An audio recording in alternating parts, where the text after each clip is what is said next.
नमस्कार मित्रांनो, स्वागत आहे तुमचं आपल्या चॅनलवर.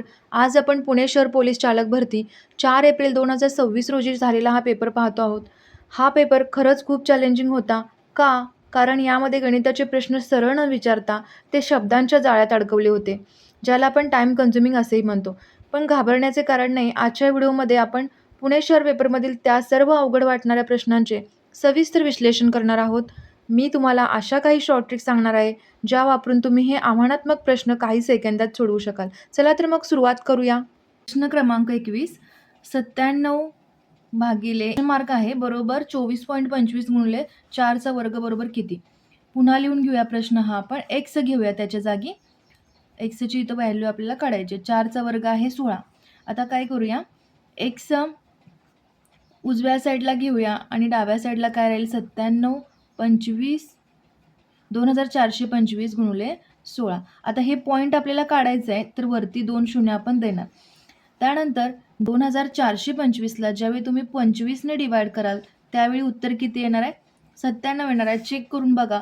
त्यामुळे आपण काय लिहू शकतोय, 97 गुणिले 25 बरोबर 2425 आणि गुणिले 16.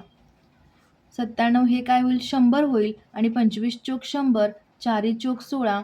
एक्सची व्हॅल्यू काय येईल 1/4. 1/4 म्हणजेच काय, एक्सची व्हॅल्यू आली 0.25. ऑप्शन क्रमांक डी आपलं उत्तर असेल. प्रश्न क्रमांक 24, अनुक्रमे 1 ते 97 मधील नैसर्गिक संख्यांची सरासरी काढा. आता आपल्याला माहिती आहे 1 ते 100 किती येते, यामधील अंकांची बेरीज किती येते, तर 5050. हे जर माहिती नसेल तुम्हाला, हे जर लक्षात नसेल तुमच्या, तर काय करतोय आपण बघूया.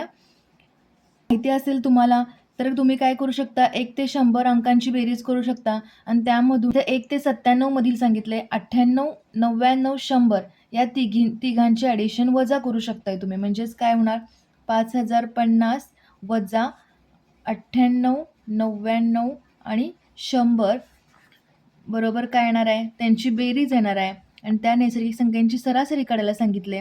त्यामुळे काय करणार आपण उत्तर.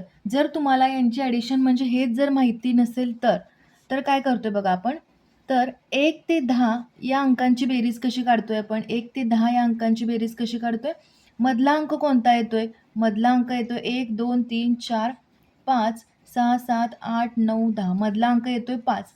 मग याचं जी ॲडिशन असणार आहे, बेरीज असणार आहे, ती किती येणार आहे, बेरीज येणार आहे हा 5 आणि समोर एक 5 वाढवायचा म्हणजे 55 यांची बेरीज येईल. आता 1 ते 20 घ्या, 1 ते 20 किती येणार, सेम याप्रमाणे करतोय आपण.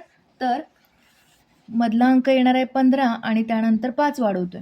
1 ते 30 मधला अंक येणार आहे 25 आणि त्यानंतर 5 वाढवतोय. असं करून सुद्धा तुम्ही 1 ते 100 या अंकांची बेरीज काढू शकताय आणि त्यामधून ज्यावेळी ह्यांची ॲडिशन कराल, आता हे 55 अधिक 155 अधिक 255 यांची जेव्हा ॲडिशन तुम्ही कराल त्यावेळी तुम्हाला उत्तर कोणतं मिळणार आहे, हे मिळणार आहे 5050 आणि सेम त्यानंतरची जी प्रोसिजर असणार आहे ती सेम ही फॉलो करायची. आता इथे उत्तर काय येते बघूया. आता यांची ॲडिशन काय आली 5050 वजा या तिन्हींची ॲडिशन आपण वजा करणार आहे, कारण 1 ते 97 मधील सांगितले त्यांनी. त्यामुळे यांची जेव्हा ॲडिशन किती येणार आहे 297, ही वजा केल्यानंतर आपलं उत्तर किती आलं 4753 या संख्यांची बेरीज आली. आता याला डिवाइड कितीने करणार आहे आपण, 97ने करणार आहे. त्यानंतर आता इथे तुम्ही चेक करू शकताय बघा, 7 आहे इथं, म्हणजे 7 गुणिले 7 किती होईल, 9 येणार आहे इथं. 9 आहे का, नाही. त्यानंतर पहिल्या ऑप्शनमध्ये 7 आहे म्हणून 7 घेतला. त्यानंतर दुसऱ्या ऑप्शनमध्ये पण 7च आहे, त्यामुळे ऑप्शन सी बघूया. 7 गुणिले 8 घेतला, लास्टला 6 पाहिजे, 6 आहे का, नाही. 9 घेतला, 7 गुणिले 9 3 येतोय, म्हणजे आपलं उत्तर काय असणार आहे, पर्याय क्रमांक डी. प्रश्न क्रमांक 23, 1/856 गुणिले 592 अधिक 1/856 गुणिले 264 वजा 1/592 गुणिले 264. इथं एक ऑब्झर्व करा तुम्ही, हा 856 2 वेळा आहे, 592 2 वेळा आहे आणि 264 2 वेळा आहे. त्यामुळे आपण काय करूया, ए ची व्हॅल्यू 856 लिहूया, बी ची व्हॅल्यू 592 लिहूया आणि सीची व्हॅल्यू काय लिहूया 264. आता इथे हेच आपण कसं लिहू शकतो 1 डिवाइड 856ला काय लिहिले आपण ए इंटू 592ला काय लिहिले बी प्लस 1 डिवाइड 856ला काय लिहिलंय ए 264 म्हणजे काय आहे त्यांचा सी आहे. मायनस आहे तर हे गडबडीत काय होतात हे प्लस प्लस होतात, हे मायनस आहे हे लक्षात ठेवायचं. तर बीची व्हॅल्यू काय 592 म्हणजेच काय बी इंटू काय करतोय आपण 264 म्हणजे सी. आता हे काय करूया ए इंटू बी इंटू सी न मल्टिप्लाय करूया, ए बी सी न मल्टिप्लाय करूया आणि मल्टिप्लाय करतोय म्हणून आपल्याला डिवाइड पण करावं लागतंय. तर तिन्हीला आपल्याला काय करायचंय ए बी सी न मल्टिप्लाय करायचंय. आता काय राहील पहिल्यामध्ये जेव्हा आपण मल्टिप्लाय करतोय ए बी होईल plus A B C divide A C होईल minus A B C divide B C होईल. हा बी सी कॅन्सल होईल, ए सी सी कॅन्सल होईल, ए बी कॅन्सल होईल. डिवाइड आहे आपला इथं ए बी सी. आता व्हॅल्यू काय येईल सी प्लस बी, इथं बी शिल्लक आहे, इथं काय आहे ए. डिवाइड काय होईल ए बी सी. आता या व्हॅल्यू पुट करूया. सीची व्हॅल्यू काय आहे 264, बीची व्हॅल्यू आहे 592 आणि एची व्हॅल्यू काय आहे 856. डिवाइड या सगळ्या व्हॅल्यू लिहा. डिवाइड 856 अधिक 592 अधिक 264. आता यांची दोघांची ॲडिशन करा किती होईल तर 4 आणि 2 6 होईल, 6 आणि हे 15, 5 6 7 8. आता 856 वजा 856 काय होईल 0 होईल. 0 डिवाइड यांची ॲडिशन काय येईल ए प्लस बी प्लस सी म्हणजेच काय उत्तर येईल 0. त्यामुळे आपलं पर्याय क्रमांक सी आपलं उत्तर असेल. प्रश्न क्रमांक 25. साखरेची किंमत 60% वाढवली, घरात साखर किती टक्के कमी वापरावी म्हणजे खर्चात वाढ होणार नाही. हा प्रश्न आपण चॅनलवरती आपण घेतलेला आहे. याचा शॉर्टकट फॉर्म्युला आहे आर 100 प्लस आर इंटू 100. इथं आर काय घ्यायचं आहे आपल्याला 60, म्हणजेच उत्तर काय येतं बघा 60 भागिले 100 अधिक 60 गुणुले 100 म्हणजे 60 भागिले 160 गुणुले 100. आता ह्याचं उत्तर काय येईल 600 भागिले 16, 16 त्रिक 48, 16 सत्ते 112, 80 राहिले आणि 16 पंचे 80 म्हणजे 37.5. म्हणजेच आपण कसं लिहू शकतोय 37.1/2. पर्याय क्रमांक सी आपलं उत्तर असेल. प्रश्न क्रमांक 26. एक व्यक्ती रेल्वे पुलावर उभी असून त्या पुलाची लांबी 180 मीटर आहे व आगगाडी त्या व्यक्तीस 8 सेकंदात व पुलास 20 सेकंदात ओलांडते, तर त्या आगगाडीची लांबी व वेग शोधा. समजा रेल्वे जर खांब, व्यक्ती, झाड यांना ओलांडत असेल तर आपण अंतर जे घेतोय ते फक्त रेल्वेची लांबी असं घेतोय, रेल्वेची लांबी. आता इथे काय सांगितलंय पुलाची लांबी 180 आहे, एक आगगाडी त्या व्यक्तीस 8 सेकंदात ओलांडते, म्हणजे अंतर काय येणार आहे इथं रेल्वेची लांबी यल घेऊया आणि त्या व्यक्तीस यल येणार, फक्त अंतर काय होणार आहे यल एवढं ते ती रेल्वे पास करणार आहे. तर ती पुलास 20 सेकंदात ओलांडते.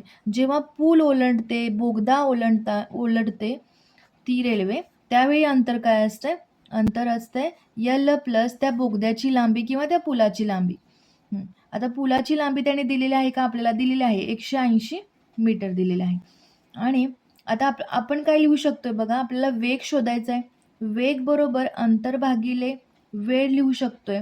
आता रेल्वेची लांबी काय यल आहे, ज्यावेळी त्यांनी व्यक्तीला एका ओलांडले आणि ते किती सेकंदात 8 सेकंदात ओलांडलेलं आहे बरोबर. त्यानंतर अंतर यल प्लस 180 आणि किती वेळ लागलेला आहे 20 सेकंद. यावरून आपल्याला रेल्वेची लांबी मिळू शकते. आता यल तिरकस गुणाकार करूया. 20 यल बरोबर 8 यल अधिक 144, 18 गुणिले 8 144 वजा 8 यल बरोबर 144 1440 होईल. म्हणजे इथं व्हॅल्यू किती येईल 12 यल बरोबर 1440. यलची व्हॅल्यू किती येईल 120 मीटर. आता ऑप्शन बी आणि सी मध्ये 120 आहे 120 मीटर आगगाडीची लांबी आहे. त्यानंतर त्यांनी वेग शोधा असं सांगितलेलं आहे. आता वेग बरोबर काय लिहूया? या तर इक्वेशनमध्ये पुट करूया किंवा या तर इक्वेशनमध्ये पुट करूया. याला किती आहे? 120 आहे. 8 घेऊया. वेळ 8 सेकंद म्हणजे 8 एके 8, 8 45 म्हणजे 15 metre per second 15 metre per second वेग असेल. ऑप्शन क्रमांक डी आपलं उत्तर असेल. ऑप्शन बी होणार नाही, कारण इथं काय दिलंय? वेग आलेला आहे त्यांचा 10. ऑप्शन डी मध्ये वेग आहे 15. पर्याय क्रमांक डी आपलं उत्तर असेल. प्रश्न क्रमांक 27. विजयला दररोज रुपये 150 पगार मिळतो. त्यापैकी भोजनावर 2/5 खर्च होतो व राहिलेल्यापैकी 1/3 घर खर्च होतो. तर दररोज किती रक्कम शिल्लक राहते? आता 2/5 150 किती होणार आहे? 5 त्रिक 15 0 60. हा काय झाला? भोजनावर खर्च झाला. शिल्लक किती राहिलेला आहे? शिल्लक राहिलेले आहेत 90. 150 वजा 60 शिल्लक किती राहिलेले आहेत? 90. पुन्हा राहिलेल्यापैकी 1/3 खर्च घर खर्च होतो, म्हणजेच 30 घर खर्चाला जातो. घर खर्च म्हणजेच टोटल किती? 90 रुपये खर्च होतात त्यांचे, म्हणजे 150 वजा 90, 150 वजा 90, 60 रुपये शिल्लक राहतात. पर्याय क्रमांक बी उत्तर असेल. क्रमांक 28. 12 लिटर द्रावणात 5% साखर आहे. त्या द्रावणाला उकळल्यानंतर 2 लिटर पाणी द्रावणातून कमी झाले, तर उर्वरित द्रावणात साखरेचे प्रमाण किती?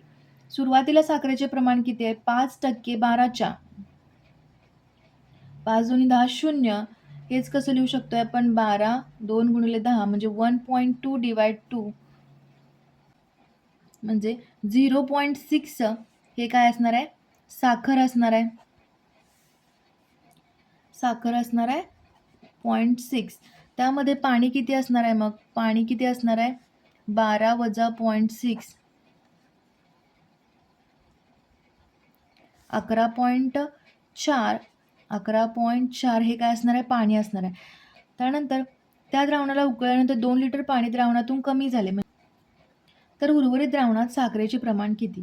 साखरेचे प्रमाण किती असणार आहे? मग 0.6 डिवाइड, आता डिवाइड काय होणार आहे याला? साखर आहे 0.6, तर द्रावणामध्ये 2 लिटर पाणी कमी झाले, म्हणजे 12 वजा 2 किती होणार आहे? टोटल द्रावण 10 शिल्लक राहणार आहे, आणि पर्सेंटेजमध्ये काढायचं, त्यामुळे आपण 100ने डिवाइड करतोय.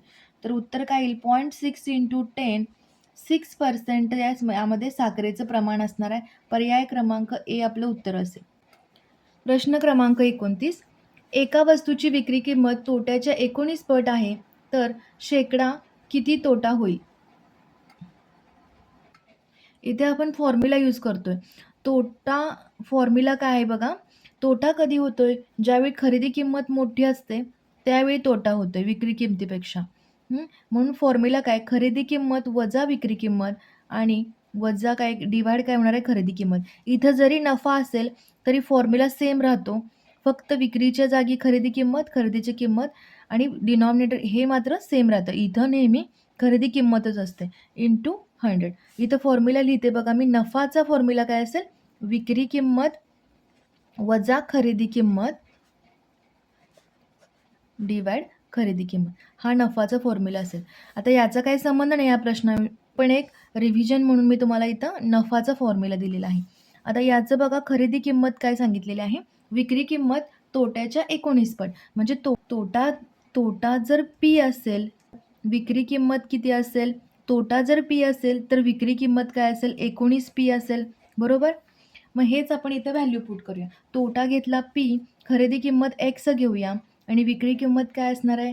19 पी वजा एक्स गुणुले 100. हे सॉल्व करायचं आपल्याला, आणि इथं आपल्याला पीची व्हॅल्यू काढायची, जे की तोट्याची व्हॅल्यू असेल. आता इथे काय करतोय बघा आपण, हे 100 इथं मल्टिप्लाय आहे, इकडे डिवाइड होणार. पी डिवाइड 100 बरोबर एक्स. आता हे काय करूया? एक्स डिवाइड करूया. X divide x minus 19 P minus divide 19 P divide x. आता हे एक्स एक्स कॅन्सल होतील. 1 मायनस 19 पी डिवाइड एक्स होईल आणि पी डिवाइड 100 होईल. आता इथं काय करूया? तिरकस गुणाकार करूया. पी डिवाइड 100, 1 इंटू एक्स काय होईल? X x minus 19 P divide x होईल. तर एक्सची व्हॅल्यू काय येईल यावरून? एक्सची व्हॅल्यू येईल 100, कारण इथे एक्सचं डिनॉमिनेटरला दोन्ही साईडला एक्स आहे, एक्स काय येईल 100 येईल. तर इथं एक्सची व्हॅल्यू पुट करूया 100. राहील आपल्याकडे या आता काय राहणार आहे आपल्याकडे पी बरोबर एक्स मायनस 19p. आता एक्सची व्हॅल्यू 100 पुट करूया इथं. 100 वजा 19p बरोबर पी. मग आता पी प्लस 19p बरोबर 100, म्हणजे 20p बरोबर 100. तर पी बरोबर किती? 100 भागिले 20, 5 उत्तर येईल. 5% तोटा होईल. पीची व्हॅल्यू आली 5, 5% तोटा होईल. पर्याय क्रमांक सी आपलं उत्तर असेल. प्रश्न क्रमांक 2. रेल्वेच्या लांब्या 400 मीटर व 300 मीटर असून त्या एकाच दिशेने धावत आहेत. पहिल्या रेल्वेचा वेग 80 किलोमीटर प्रति तास, दुसऱ्या रेल्वेचा वेग 116 किलोमीटर प्रति तास असल्यास त्या रेल्वे एकमेकांना किती वेळात ओलांडतील असा प्रश्न आहे. तर एक सेम ट्रॅक आहे आणि त्यावरती 2 रेल्वे 400 मीटर लांबीची आहे, 400 मीटर लांबीची आहे आणि दुसरी आहे ती 300 मीटर लांबीची आहे. 300 मीटर लांबीची एक रेल्वे आहे. या दोन्ही एकाच डिरेक्शननं जात आहेत, म्हणजे एकाच दिशेने जात आहेत आणि त्यांचा वेगसुद्धा दिलेला आहे आपल्याला 80 किलोमीटर पर हवर आणि याचा दिलेला आहे 116 किलोमीटर पर हवर. तर त्या एकमेकींना किती वेळात भेटतील हे त्यांनी विचारले एकमेकींना. अशीच एक क्वेश्चन झालेला आहे. एखादी रेल्वे एखादा पूल किंवा बोगदा ओलांडत असेल त्यावेळी आपण तिची लांबी पण बोगद्याची लांबी किंवा त्या पुलाची लांबी कन्सिडर करतो. म्हणजे तिथं अंतर आपण कसं घेतो, एक रेल्वे दुसऱ्या रेल्वेला ओलांडणार आहे, म्हणजे रेल्वेची लांबी म्हणजे अंतर काय घेणार आहे आपण इथं 400 मीटर अधिक 300 मीटर म्हणजेच 700 मीटर अंतर ज्यावेळी ते एकमेकांना भेटतील त्यावेळी 700 मीटर अंतर त्याने कव्हर केलेलं असणार आहे, बरोबर. त्यानंतर वेग आपल्याला इथं फाइंड करायचा आहे. तर दोघी एकाच डिरेक्शननं जात आहेत. यामध्ये आपण रिलेटिव्ह स्पीड किंवा सापेक्ष वेग असं म्हणतोय. सापेक्ष वेग म्हणूया इथं आपण. सापेक्ष वेग कसा काढतोय, ज्यावेळी एकाच डिरेक्शननं जात असतील त्यावेळी त्यांची स्पीड जो असतो तर हा V1 आहे असं समजा आणि हा V2 आहे असं समजा, तर त्यावेळी त्यांची वजाबाकी होते. V1 minus V2, V1 minus V2. V1 आहे 116 आणि V2 आहे 80. किती होणार आहे 36 किलोमीटर पर अवर यांचं काय झालेलं आहे, हा सापेक्ष वेग झालेला आहे. आणि जर त्या अपोजिट डिरेक्शन येत असतील तर इथं आपल्याला काय येणार V1 प्लस V2 येतो.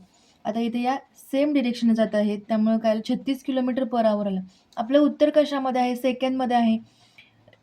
अंतर कशामध्ये आहे, मीटरमध्ये आहे. तर आपल्याला या 36 किलोमीटर पर आवरचं आपल्याला मीटर पर सेकंडमध्ये कन्व्हर्जन करून घ्यावं लागेल. म्हणजे की मीटर पर सेकंडमध्ये ज्यावेळी आपण कन्व्हर्जन करतो त्यावेळी आपल्याला 5/18 मल्टिप्लाय करावं लागतं. आता हेच काय करूया, 36 गुणुले 5/18, 18 दोन्ही 36 म्हणजे 10 मीटर पर सेकंड याचा काय आला, मीटर पर सेकंडमध्ये 10 याचं स्पीड आलेलं आहे.